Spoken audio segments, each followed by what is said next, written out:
नमस्कार दर्शक बंधु पाणीपाग खबर आप समस्त को स्वागत। भीषण रूप नहीं लघुचाप अवपात और गभीर अवपात नहीं लघुचाप क्षेत्र जार प्रभाव में राज्य में लगी रही लगाण वर्षा। उपकूल सह उत्तर में प्रबल अति प्रबल वर्षा हो 3 जिला को रेड सह 5 जिला को ऑरेंज और 11 जिला को येलो वार्निंग देती पाणीपाग विभाग। 24 घंटे भारी वर्षा थी बालेश्वर मयूरभंज केउझर जिला हाई अलर्ट जारी होती। 20 सेंटीमीटर बा ताठू अधिक वर्षा सह पवनर बेग 30 ରୁ 40 किलोमीटर रहिबार संभावना रही। प्रबल वर्षा को दृष्टि रखी जिलापाल जिला प्रशासन को सजग रहिबा सह स्थिति उपर नजर रखिबा कहुଯାଇଛି। एपटे तलिया अंचल में जलबंदी समस्या सृष्टि होबार संभावना रही। बन्या स्थिति सृष्टि होबार यथेष्ट संभावना थिबा मध्य पाणीपाग विभाग कहुଯାଇଛି। तेज निश्चय जानतु लघुचाप क्षेत्र में केउ आड़ को गति कर अवपात पर गभीर अवपात नेबा परे ओडिशार केउ सब जिला मानकरे आज राति देखा मिलिबो भारी वर्षा बा अति भीषण वर्षा।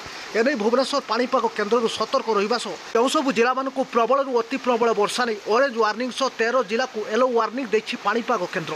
ता पूर्व वीडियो को लाइक करंतु, चैनल को सब्सक्राइब करी शेयर करंतु एवं उपकूल समेत उत्तर में रहउतिले कमेंट बॉक्स रे जणांतु आपण मान अंचल में वर्षा स्थिति कौन रही।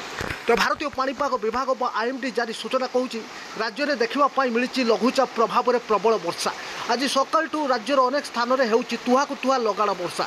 सर्वाधिक वर्षा बालेश्वर मयूरभंज केउझर में जारी रही और मयूरभंज जिलार अधिकांश स्थान देखा मिली भारी वर्षा। सृष्ट लघुचाप क्षेत्र गभीर अवपात रूप नेबा परे एबे बांग्लादेश संलग्न टांगेटिक पश्चिमबंग उपकूल में सक्रिय रही।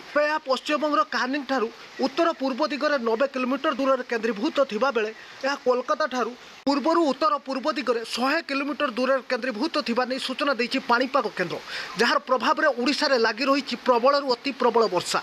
आज रातिठू बढ़िबो वर्षार परिमाण और वर्षा विस्तृति। सर्वाधिक वर्षा बालेश्वर मयूरभंज और केउझर में जारी रहिबो। रेड वार्निंग नहीं चेतावनी सह सतर्क रहिबाकु पाणीपाग विभाग परामर्श और प्रबल अति प्रबल वर्षा नहीं केन्द्रापड़ा भद्रक जाजपुर ढेंकानाल अनुगुल जिला पाणीपाग विभाग वर्षा चेतावनी रही। 12 ରୁ 20 सेंटीमीटर मध्य वर्षा हो पारे। यह प्रबल वर्षा को दृष्टि रखी येलो वार्निंग दि जाइथिबा जिला हेउछि जगतसिंहपुर, कटक, नयागढ़, बौद्ध समेत देवगढ़, सुंदरगढ़ और संबलपुर जिला। यह लघुचाप प्रभाव में दक्षिण में वर्षा सूचना रही। विशेषकर गजपति, गंजाम, रायगड़ा, कंधमाल और कलाहांडी नवरंगपुर जिले में देखा मिलिबो प्रबल वर्षा।